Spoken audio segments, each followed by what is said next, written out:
Y nos vemos situados en este momento ante tres temáticas muy interesantes, muy bonitas, muchas veces pasadas por alto dentro de la formación cristiana, pero que son pilares fundamentales y son esenciales para entender no solamente el día a día de nuestra vida, sino para encontrar, como siempre lo digo, herramientas de gracia de Dios para poder enfrentar la vida que llevamos. Ok, la última clase estuvimos hablando respecto de la ley de Dios. Hablamos de los mandamientos, de cuáles son los mandamientos, cuál es el objetivo que persigue cada mandamiento en cuanto a ley positiva o ley moral de Dios, y cómo o de qué forma el ser humano atenta contra cada uno de estos mandamientos. A través de qué acciones, a través de qué actitudes y a través de qué decisiones. Bien, entonces ahora vamos a conversar muy brevemente sobre el aspecto base respecto de la ley de Dios. La ley de Dios, como ustedes lo saben, es una ley positiva. Básicamente es una ley que procede de la libre voluntad de Dios como legislador único, y que fue comunicada a los hombres desde antiguo a través de una revelación divina, que fue cuando Dios se revela ante Moisés y le pone de manifiesto esta ley positiva. Esta ley busca de alguna forma, al igual que todas las leyes en el ámbito civil, buscan de alguna manera regular la relación, el comportamiento del hombre en sociedad.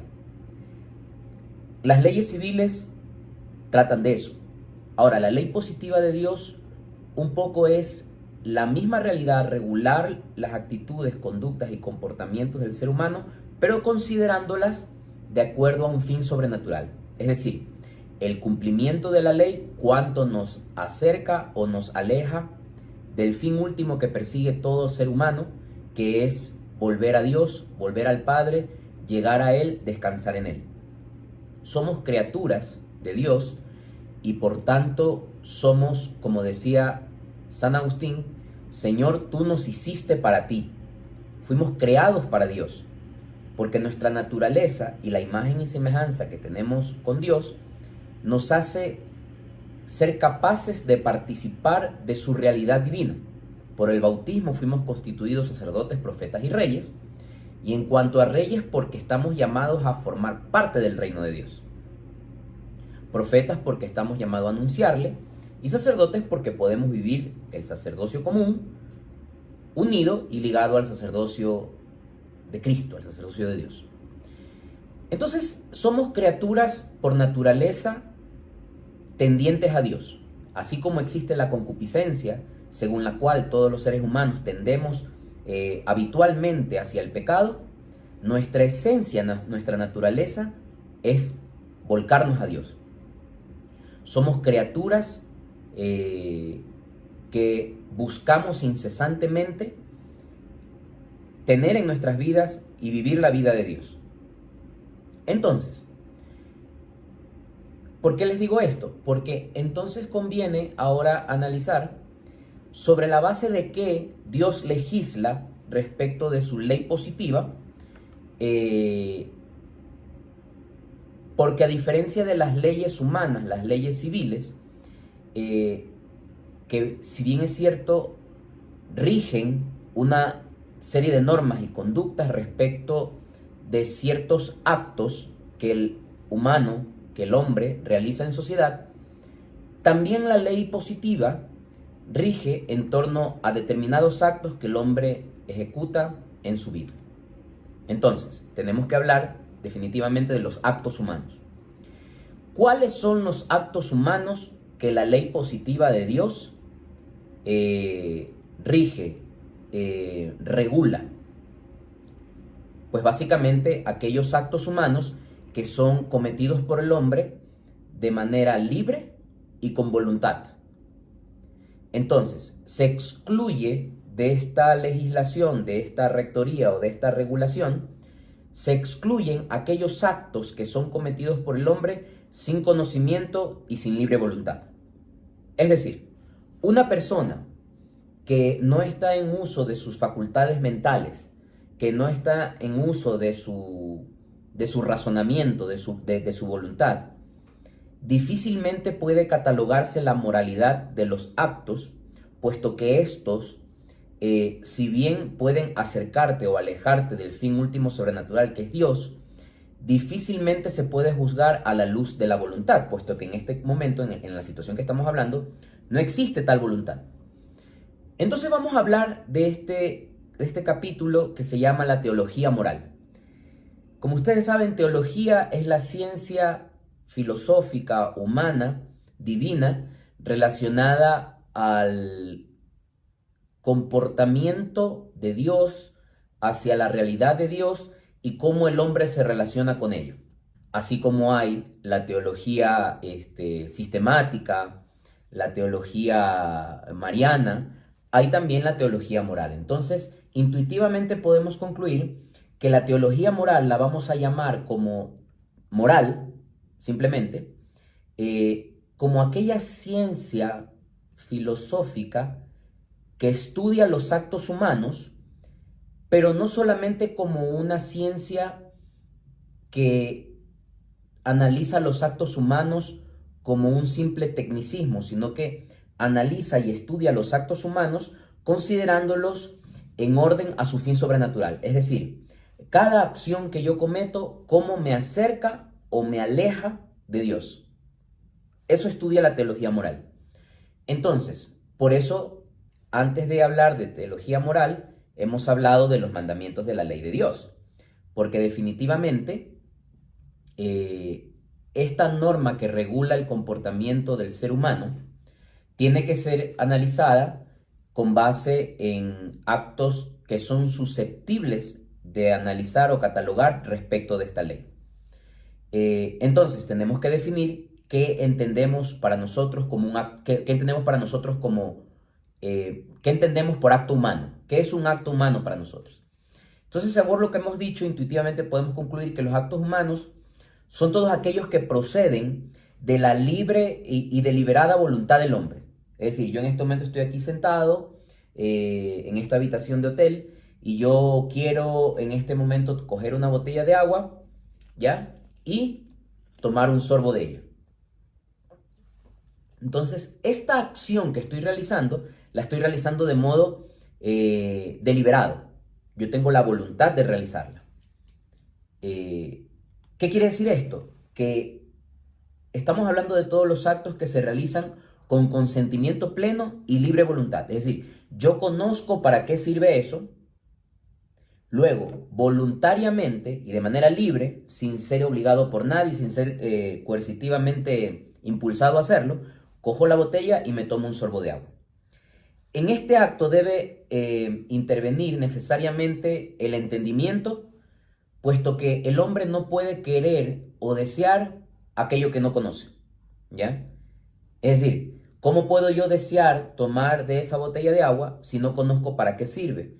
Y no sé qué beneficios o qué reacciones provoca en mí.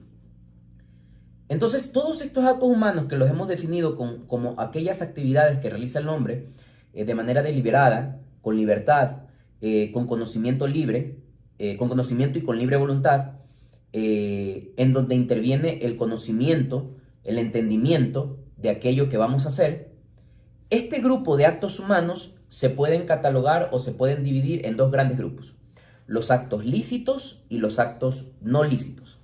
Es decir, todos aquellos actos que realizamos de manera libre, de manera deliberada, con consentimiento, con voluntad propia, partiendo del entendimiento de aquella actividad, pueden ser actos lícitos o ilícitos. Intuitivamente podemos entender que aquellos actos ilícitos son los que contrarian algún tipo de ley. Por ejemplo, en el ámbito civil, tú no puedes pasarte la luz roja de un semáforo, porque hay una ley que dice que eso es una infracción, ¿ya? Entonces, ahí viene el tema. Si yo, sabiendo que pasarme una luz roja estoy cometiendo un acto ilícito, sé que el semáforo lo que hace es regular el tráfico, evitando que hayan accidentes, evitando que haya una mayor fluidez, y yo, a pesar de conocer aquello, procedo y de manera libre voluntaria y deliberada, con conocimiento pleno, entendiendo que al hacerlo estoy transgrediendo una ley, lo hago, entonces ese acto se considera en el ámbito civil como ilícito. Igual sucede en la ley positiva de Dios. Por ejemplo, dentro de la ley positiva de Dios sabemos que hay un mandamiento que dice no matar, ¿ya? Y nosotros entendemos que el matar no es otra cosa que cortar, ¿ya? De un solo tajo, interrumpir de manera definitiva el ciclo natural de la vida de una persona. ¿Qué más tenemos que entender? Que la vida tiene un principio y un fin, la vida humana, y que este principio se da en el momento de la concepción, ¿ya?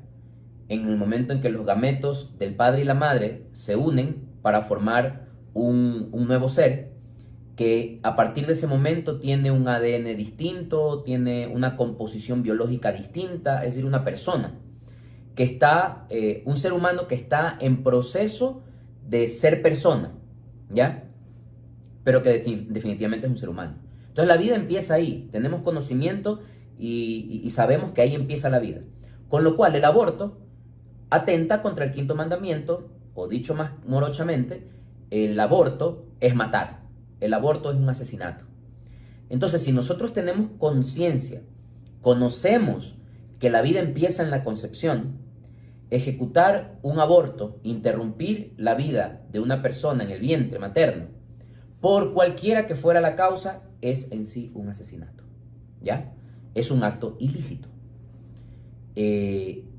Ahora bien, en la última clase yo les había explicado qué pasaba, por ejemplo, en el principio del doble efecto, cuando corre en riesgo la vida de la madre y es necesario recurrir a un aborto terapéutico, un aborto quirúrgico.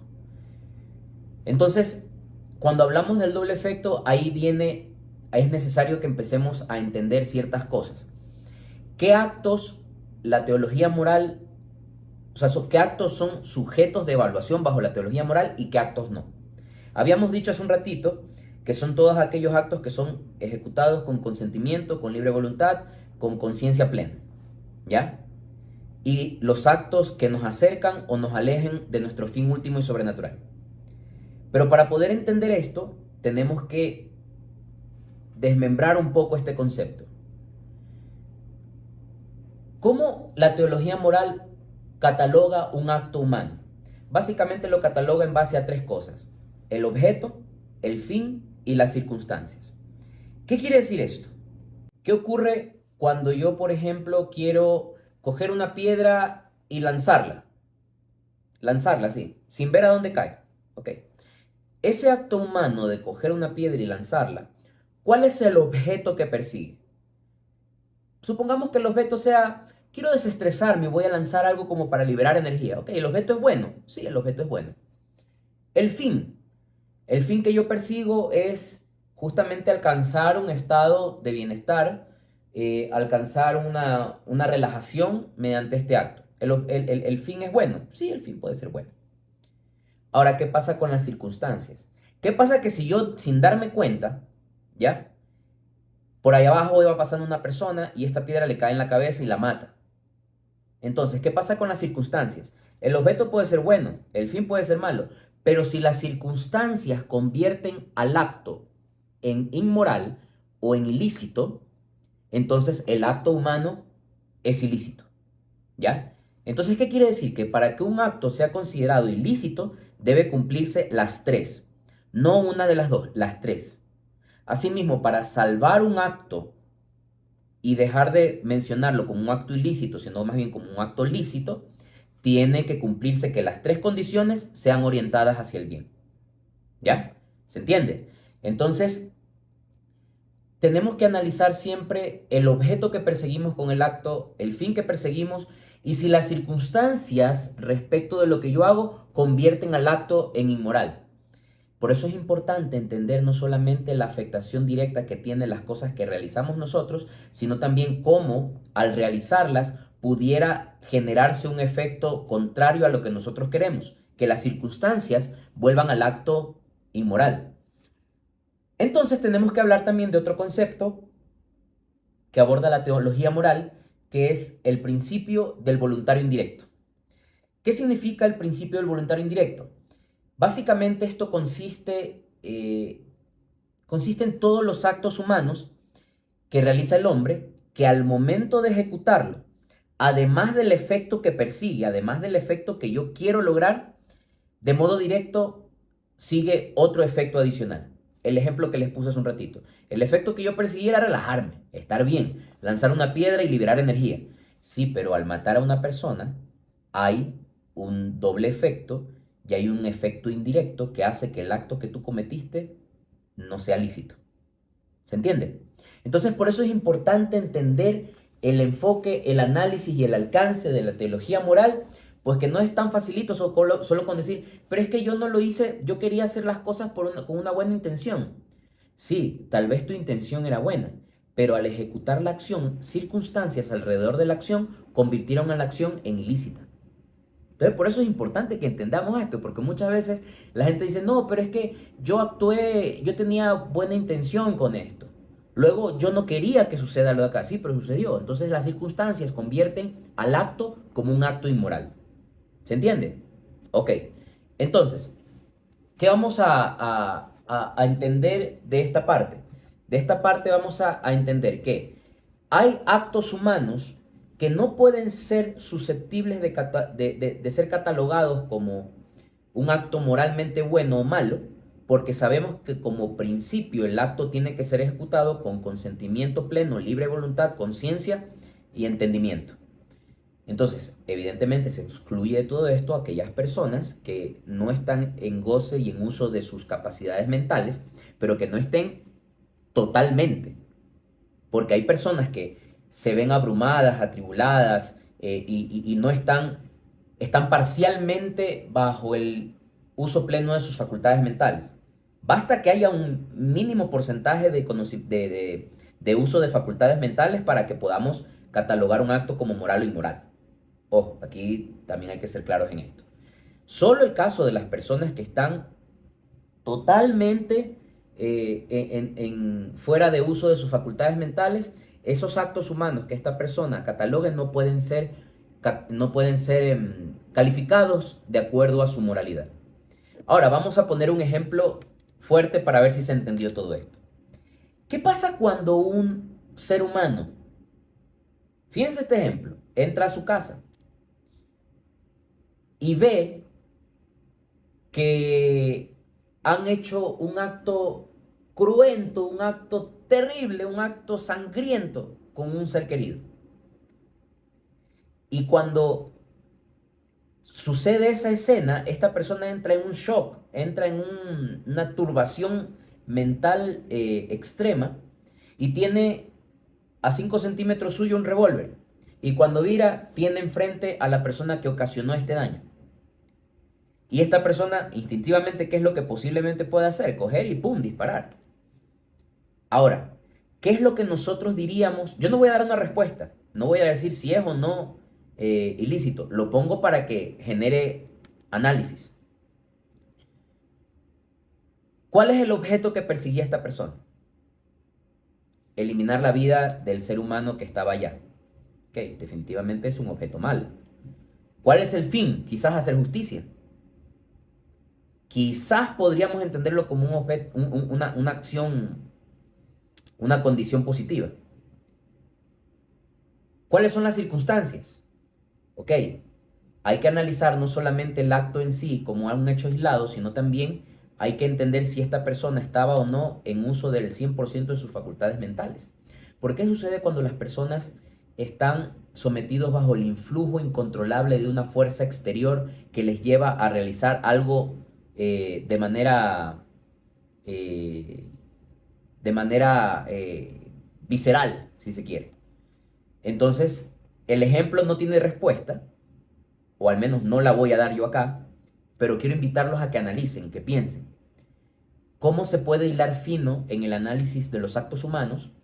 ¿Cómo se puede tratar de entender cómo las acciones que nosotros cometamos nos acercan o nos alejan de nuestro fin sobrenatural, que es Dios. En el ejemplo este raro que les he puesto, en este ejemplo random, sí que hay mucha materia para analizar.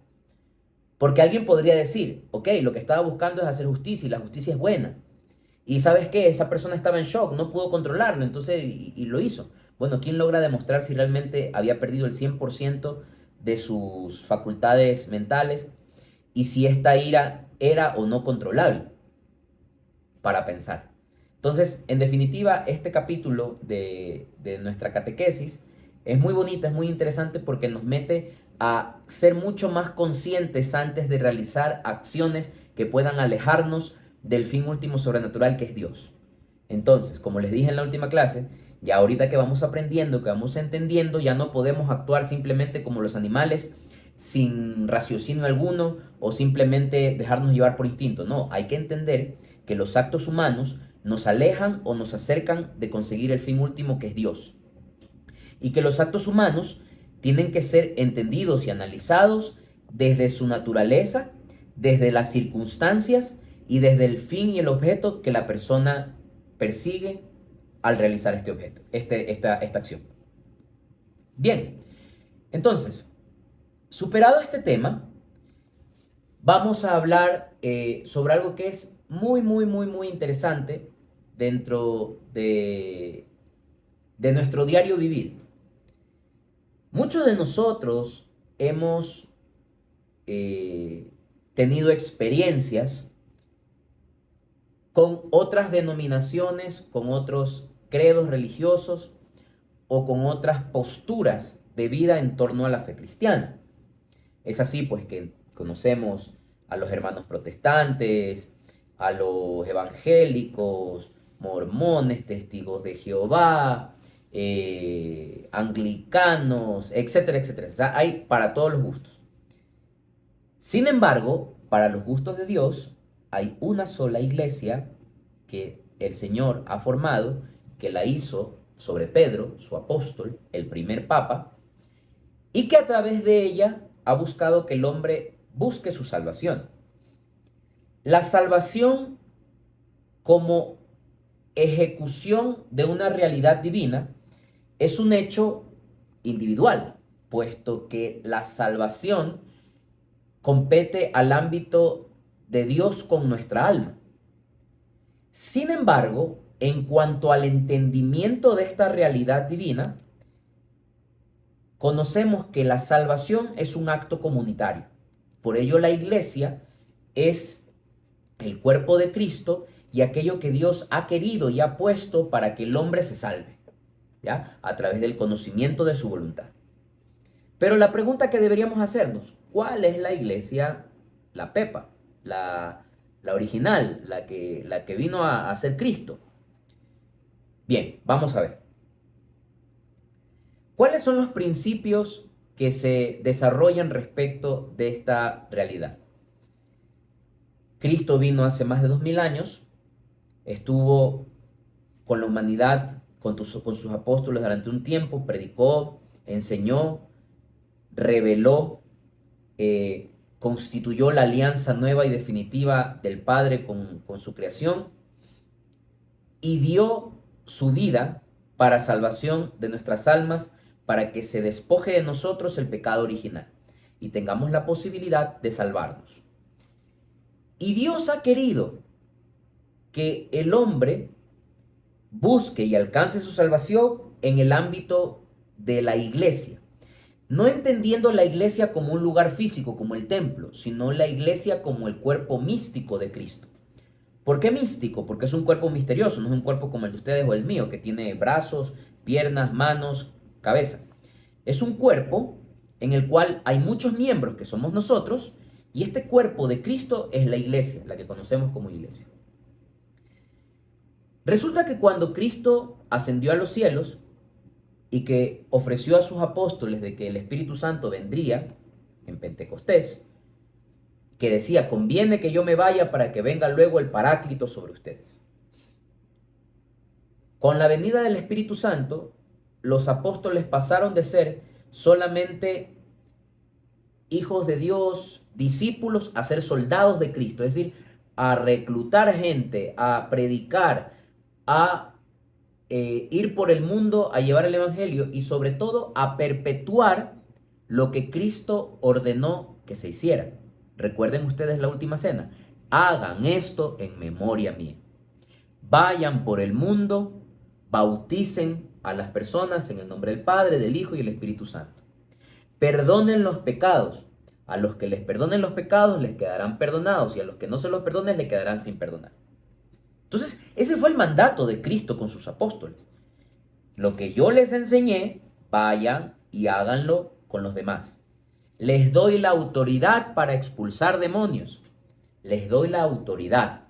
Quiere decir que, como veíamos en la clase de Eucaristía y en la clase de confesión, estos discípulos actúan en la persona de Cristo, in persona Christi actúan ellos. ¿Ok? Eso estamos todos claros, eso es lo que ocurrió. Ahora bien, resulta que no todo fue fácil en la historia de la iglesia. Cuando Cristo se fue y los apóstoles fueron a predicar el evangelio, Pedro se fue por la parte de Roma, San Pablo se fue por otro lado a evangelizar a judíos, los otros a gentiles, a paganos, etcétera, etcétera. Nunca estuvo exenta la iglesia de problemas. Donde hay seres humanos, hay problemas. Pero no problemas de la iglesia como tal en cuanto a cuerpo místico de Cristo, sino a que dentro del conocimiento de la ley de Dios, dentro del conocimiento de la voluntad de Dios transmitida a través de los evangelistas, los discípulos, los apóstoles, habían dudas que aclarar. Por eso San Pablo escribió algunas cartas que hoy las tenemos en el Nuevo Testamento, la carta a los Gálatas, la carta a los Efesios, etcétera, etcétera. Lo mismo San Pedro. Habían problemas, habían controversias, habían temas que discutir, había temas que aclarar, había temas que zanjar, había temas que discutir. Sin embargo, un hecho relevante es que, pese a que dentro de los apóstoles había un apóstol que era un crack, San Pablo, que si revisamos un poco las Sagradas Escrituras, San Pablo era un perseguidor de cristianos al principio. Luego se convirtió y se transformó en uno de los más grandes defensores de la fe cristiana. Al punto que San Pablo alguna vez reprochó al mismo Pedro, que era el Papa, la autoridad visible de Cristo en la iglesia. Sin embargo, en las mismas escrituras, en los Hechos de los Apóstoles, podemos encontrar múltiples pasajes en los cuales se ve que la autoridad de Pedro era respetada. Cuando había algún tipo de discrepancia, algún tipo de problema o dudas que tenía que aclarar, se acudían a Pedro, se tomaban decisiones, se aclaraban las cosas y se predicaba la verdad de fe a los pueblos. Bien, eso ha ocurrido siempre, desde el inicio mismo de la iglesia. Es así que tenemos el concilio de Jerusalén, que fue el primer concilio, o es considerado por muchos historiadores como el primer concilio. Tenemos el concilio de Trento, tenemos el concilio de Nicea, en donde sale el credo niceno-constantinopolitano. Tenemos el credo de Éfeso, en el cual se declara a María como Madre de Dios. No se declara, se ratifica, porque había la duda si llamarla Madre de Cristo o Madre de Dios. Si estaba bien llamarla Madre de Dios, puesto que ella es madre de la humanidad de Cristo, no así de su divinidad. Pero se entendía que cristológicamente la humanidad y la divinidad de Cristo son inseparables. Entonces, la maternidad de María es sobre la divinidad también de Cristo, porque está de manera inseparable con su humanidad. Entonces siempre existieron este tipo de cosas. Y a lo largo de la historia de la iglesia hubieron de todo, hubieron discrepancias, hubieron separaciones, hubieron discusiones, patada y puñete. Entonces hubieron cosas que nosotros identificamos conceptualmente como apostasías. ¿Qué es una apostasía? Una apostasía es el abandono total de la fe cristiana recibida en el bautismo. Es decir, personas que se habían bautizado, que profesaban la fe cristiana, definitivamente decidieron dejar de creer. Se les llama apóstatas. Y de eso ha habido un montón a lo largo de toda la historia de la iglesia. También ha habido herejías. ¿Qué es una herejía? No sé si han escuchado cuando dicen, este es un hereje. Ya, una herejía es el error voluntario, no es un error involuntario. No es que, yo por error negué esta doctrina de la iglesia. No. Por error voluntario y pertinaz se niega alguna verdad de fe. Por ejemplo, negar que Cristo es Dios. ¿Ya? Y no es porque soy ignorante, sino que voluntariamente, con conocimiento pleno, de manera voluntaria yo rechazo el dogma de la divinidad de Cristo. ¿Ya? Eso se llama herejía. ¿Ya? Y de hecho, de eso han habido un montón. La herejía de Arrio, la herejía arriana. Han habido apostasías, negaciones, han habido de todo. Sin embargo, aquí vamos a tener que recurrir más que a solamente a la fe, vamos a tener que recurrir a la historia. Resulta ser que a pesar de todos estos bonches, la iglesia siempre se mantuvo unida. Habían herejías aisladas, sí, tal persona es un hereje, listo, chao, se fue. Habían apostasías, sí, tal persona fue una apóstata, listo, chao. Pero no es sino hasta el siglo XV, es decir, año 1600 y pico, que aparece un personaje llamado Martín Lutero, sacerdote agustino, muy a mi pesar, que resulta que el señor Martín Lutero dice, ¿sabes qué?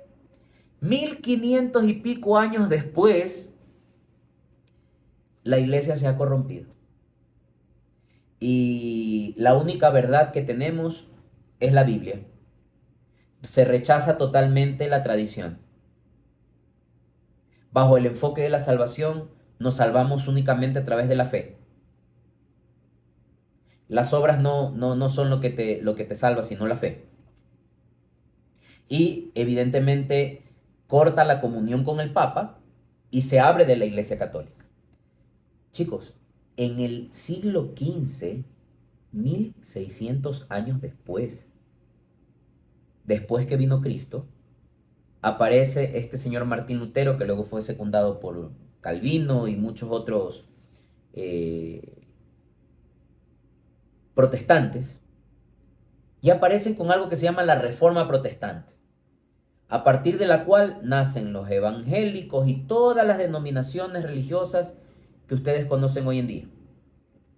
Entonces, a ver, más allá de hablar desde el punto de vista de la fe, ¿tiene sentido que 1500 años después aparezca un iluminado a decir, la iglesia se equivocó, el mensaje ha sido desviado?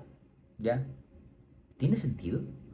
¿O es acaso que estas personas, a conveniencia propia, o del grupo de personas a quienes ellos representaban, a conveniencia propia, ¿sabes qué? Esto que dice la doctrina no me gusta, entonces como no me gusta, como no me conviene, entonces me abro de ella? ¿Será acaso que 1600 años después recién se ilumina esta gente? Entonces, la Reforma Protestante, a mi entender, esto es un criterio propio, yo no la veo tanto como una reforma protestante, sino como una revolución protestante.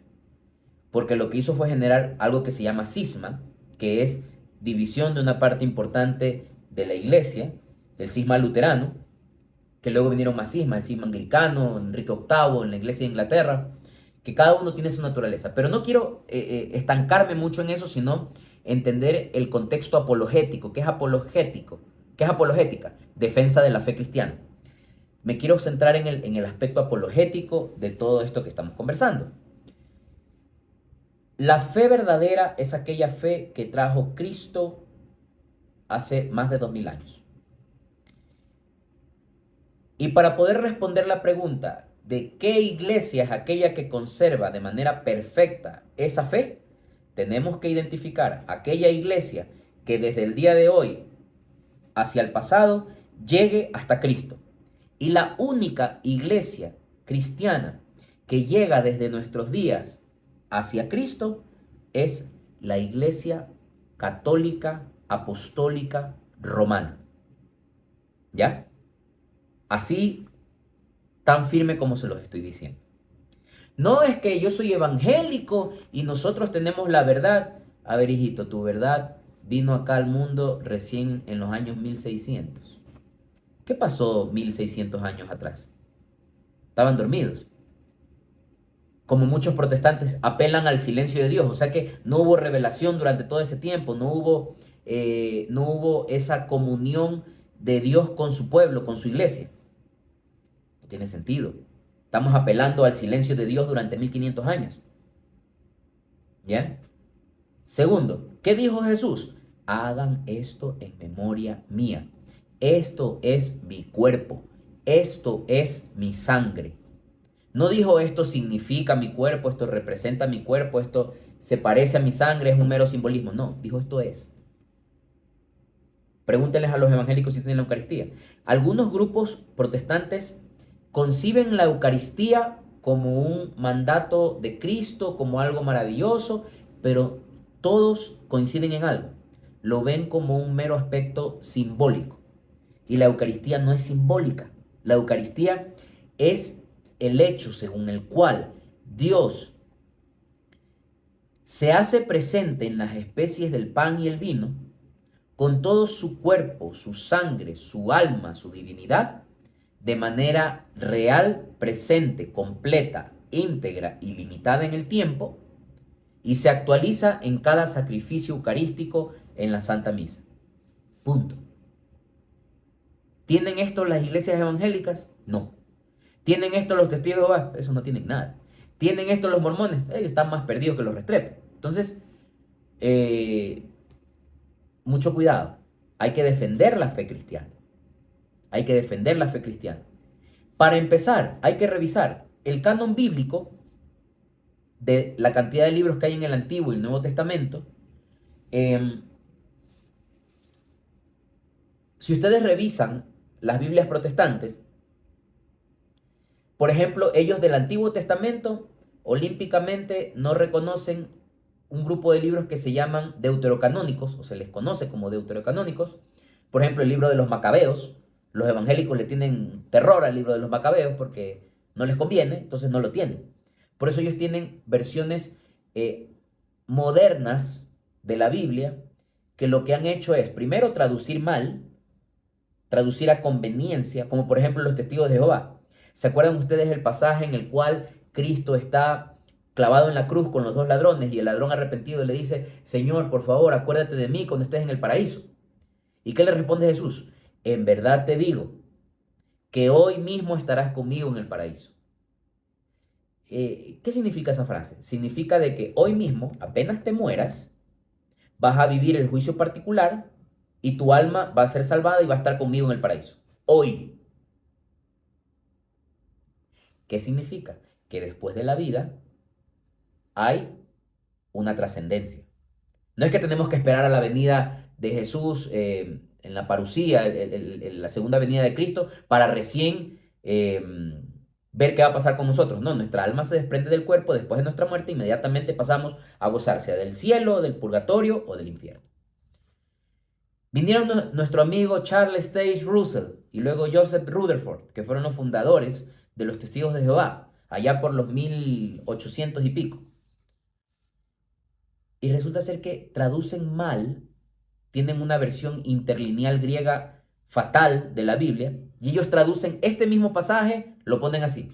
En verdad te digo hoy, coma, que estarás conmigo en el paraíso. Por eso es que los testigos de Jehová creen que cuando uno se muere el alma y se muere el cuerpo. Y hay que esperar simplemente a la segunda venida de Cristo. No tiene sentido. O sea, 1800 años después, nos hemos dado cuenta de que han traducido mal la Biblia. No, no nos dejemos cuentear, no nos dejemos engatusar, no nos dejemos engañar. Dios, en su infinita bondad y misericordia, constituyó una iglesia fundamentada en Pedro, primer papa, y fue su voluntad de que todos los cristianos unidos a este cuerpo místico formemos parte de esta iglesia y busquemos la salvación, que si bien es individual en cuanto a consecución en materia divina, es comunitaria en el entendimiento de la voluntad de Dios en la iglesia. Entonces, resumen, la iglesia Pepa, la chévere, la única, la verdadera, es la Iglesia Católica Apostólica Romana. ¿Ok? Muy bien. Ya en su momento, después que hagamos los sacramentos, podremos conversar de más detalle en qué creen los testigos de Jehová, en qué creen los mormones, en qué creen los anglicanos, en qué creen los adventistas del séptimo día, en qué creen los protestantes presbiterianos, los protestantes pentecostales, los protestantes bautistas, etcétera, etcétera. Pero el mensaje central es este: no nos dejemos cuentear. La iglesia que Cristo formó es la iglesia católica, ¿ya?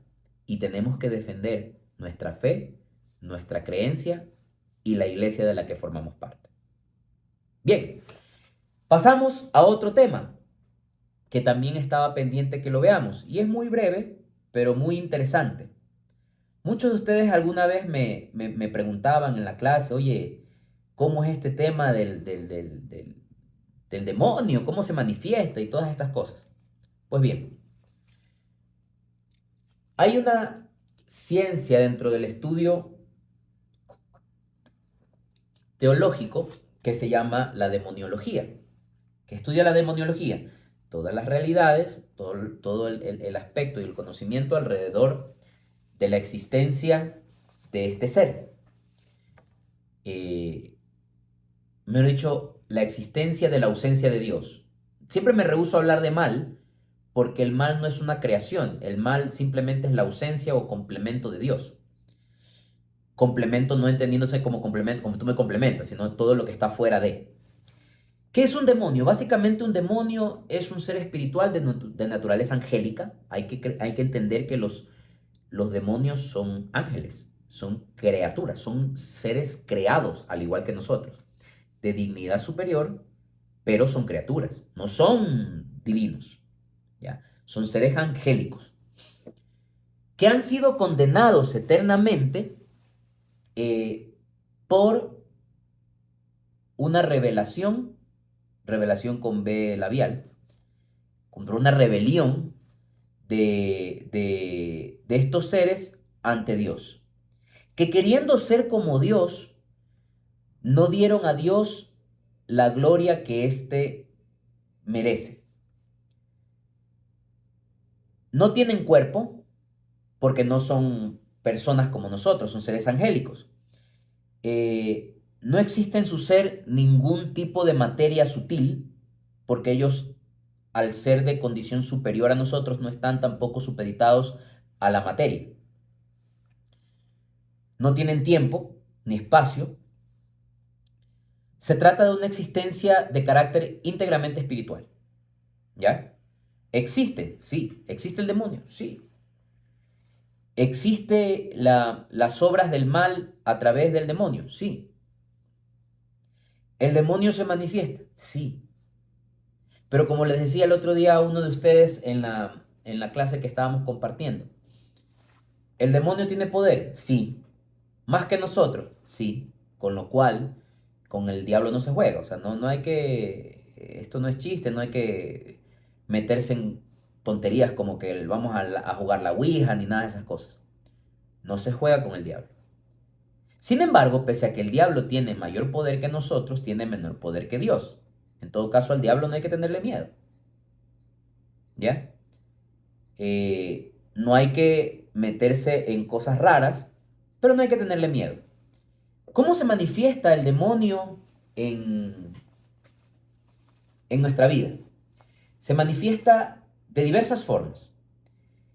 No todo lo que ocurre con la presencia del demonio en las personas puede ser considerado como una posesión. Ya vamos a ver lo que significa posesión. Hay posesiones, hay infestaciones, hay influencias demoníacas y no todo es igual.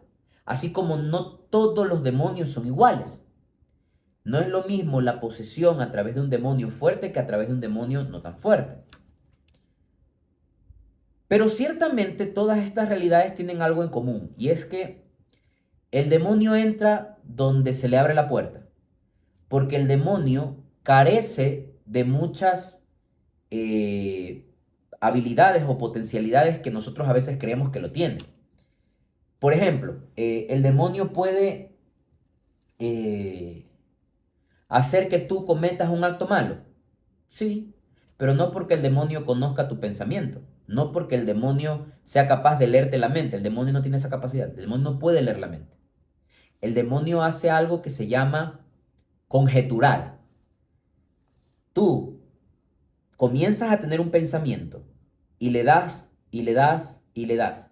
Y el diablo que está pendiente empieza a conjeturar, es decir, comienza, a este lo veo medio flojón, a este lo veo que quiere esto, a ver, entonces, y te comienza a poner tentaciones, te comienza a poner trampitas. Son trampitas en las que tú caes y luego dices, no, es que el demonio es el que me tentó. No, no, no, no. El demonio conjetura. El demonio lo que hace es ir poniéndote cosas para que tú vayas cayendo poco a poco. Pero, repito, el demonio no entra donde no se le abre la puerta.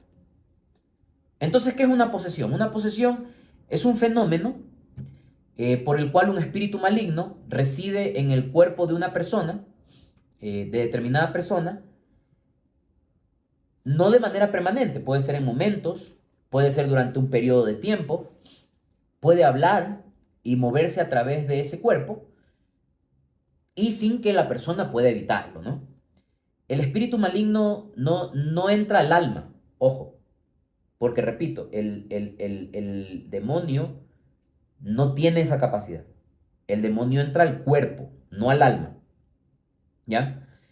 En toda circunstancia según la cual el demonio puede poseer a una persona, lo hace en su parte corpórea. Eh,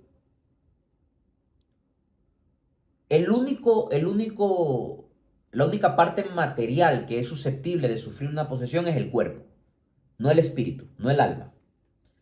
Eh, entonces, esto es lo que llamamos posesión, como se ha visto en películas o como mucho se ha leído, ¿no?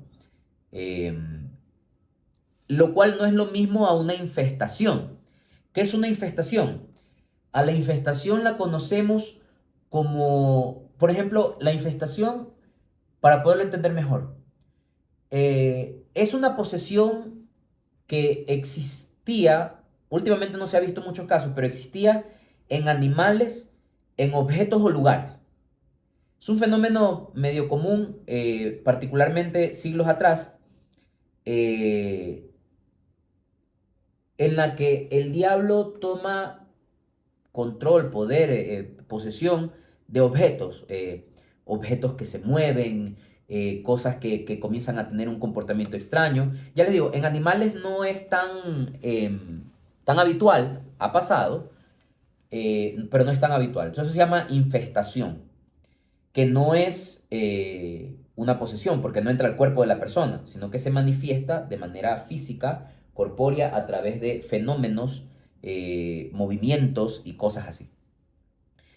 Y también tenemos que identificar algo que se llama la influencia demoníaca, que básicamente es un fenómeno según el cual el demonio ejerce determinada influencia sobre el cuerpo o la mente de una persona, pero sin llegar a poseerla.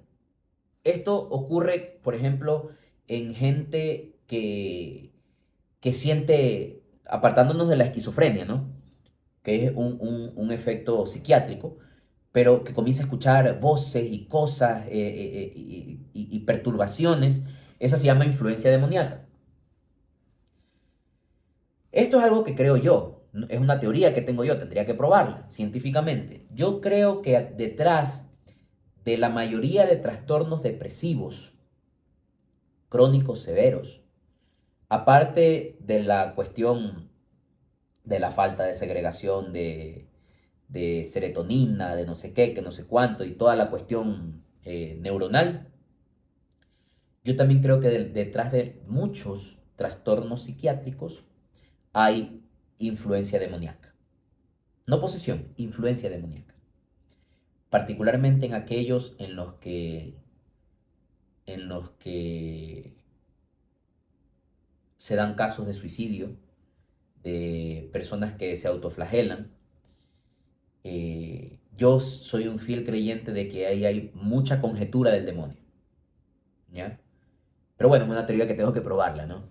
Pero en todo caso, siempre es bueno actuar racionalmente ante temas de depresión o temas de perturbaciones, actuar de conformidad a la ciencia, pero también sin dejar a un lado la parte espiritual. Yo lo recomiendo siempre. No dejemos a un lado la parte espiritual, el entendimiento de que como existe Dios, existe el demonio. Y el demonio es feliz si tú le abres la puerta. Y asimismo, el demonio se come 10 tarrinas de lo que ustedes y yo sabemos cuando nosotros obramos cosas como rezar el rosario, como mantener una vida de oración.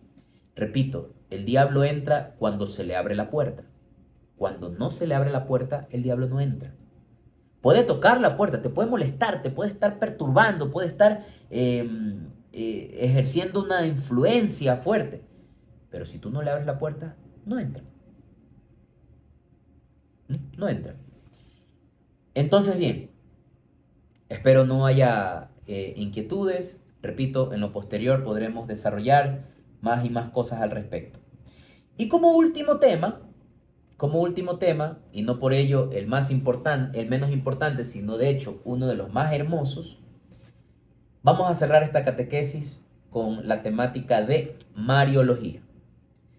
Como ya les dije hace algunos minutos, así como decimos la teología moral o simplemente moral estudia los actos humanos considerándolos en orden a su fin sobrenatural, es decir, catalogando la moralidad del acto, la teología mariana o llamada Mariología estudia todo el conocimiento y las doctrinas teológicas alrededor de la vida de María, a la vida de nuestra Madre. Madre de Dios, Madre de la Iglesia y Madre nuestra, quien desde más o menos el año 430 y algo, 431, en el Concilio de Éfeso, como ya les mencioné hace un rato, fue reconocida como Theotokos, Madre de Dios. ¿Ya? ¿Cómo fue esta historia? Básicamente habían dos posturas dentro de la iglesia en aquel momento, ¿no? Esto es en el siglo V. Había la postura del Cristotokos y había la postura del Theotokos. ¿Qué significa Cristotokos? Madre de Cristo y Madre de Dios. No es que rechazaban a la Virgen, sino que algunos desde el punto de vista teológico creían que era adecuado llamarla Cristotokos, Madre de Cristo, puesto que ella no era Madre de Dios, porque como puede ser un ser humano Madre de Dios. Pero había la otra postura de obispos que decía que se la debe llamar Madre de Dios, no por méritos de María, sino porque la divinidad y la humanidad de Cristo son inseparables. Y al ser inseparables, no puedes decir, María es madre de Jesús de la cintura para arriba, pero no de la cintura para abajo, o viceversa. No, María es madre de Jesús. Y Jesús, uno, íntegro, es Dios y hombre a la vez. Entonces, por esa razón, en el Concilio de Éfeso, se reconoció a María como madre de Dios. Esta es una de las realidades dogmáticas alrededor de María más bonitas, porque a partir de ahí, al ser madre de Dios, es madre de la iglesia también y madre nuestra en consecuencia. Otra de las realidades acerca de María, que es muy hermosa que lo conozcamos, es sobre la Inmaculada Concepción de María. A ver, resulta que todos los seres humanos, por herencia, hemos alcanzado a tener un pecado que lo recibimos de nuestros primeros padres, Adán y Eva, que fue el pecado original. Sin embargo, María, la llamada en las Sagradas Escrituras, la llena de gracia. ¿Qué significa la llena de gracia? Significa de que si esta botella está llena de gracia es que está hasta acá, al tope, no le entra una gota más, o sea, una gotita más y se derrama. ¿Sí? Llena de gracia. Esto no es una persona que tiene gracia ante Dios, una persona buena, no, la llena de gracia. La llena de gracia, gracia plena.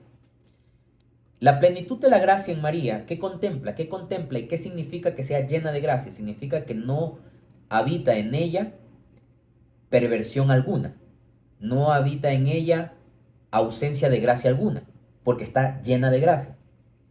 Entonces, el Papa Pío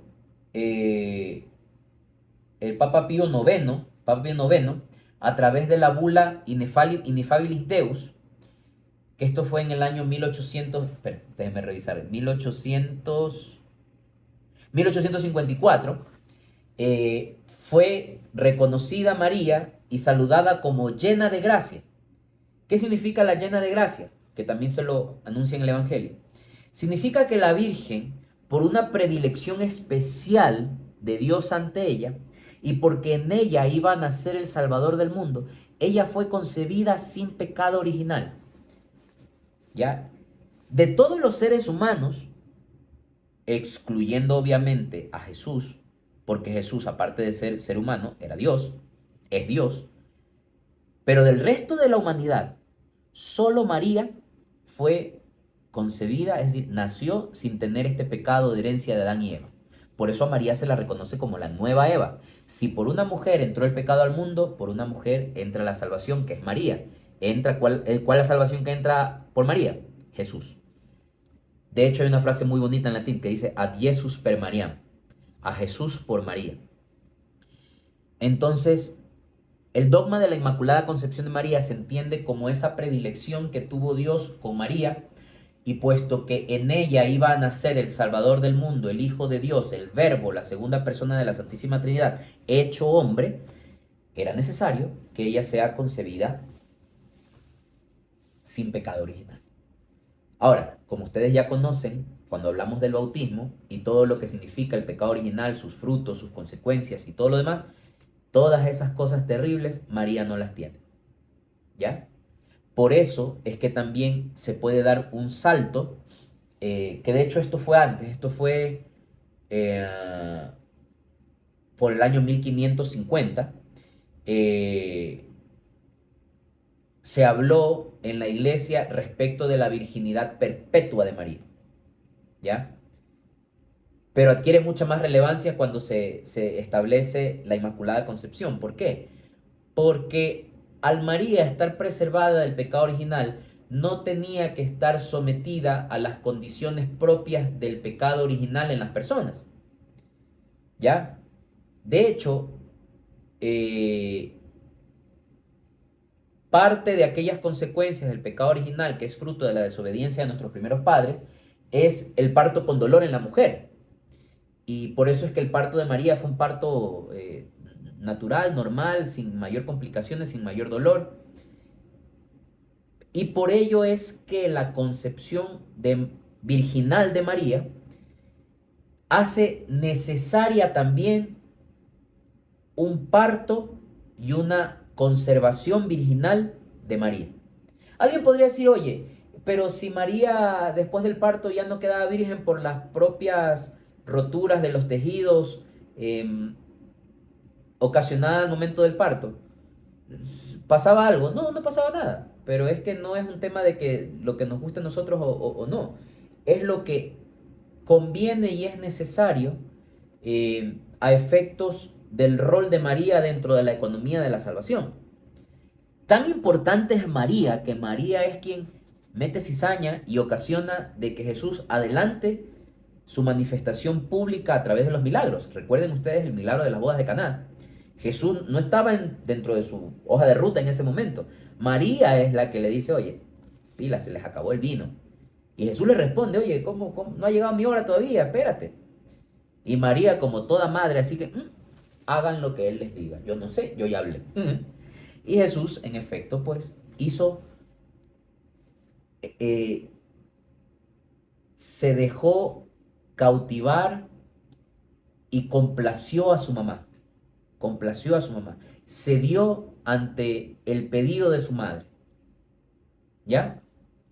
Entonces, además de la Inmaculada Concepción de María, entendemos nosotros desde el año 1550 que oficialmente en la Iglesia Católica a María se la reconoce como virgen antes, durante y después del parto.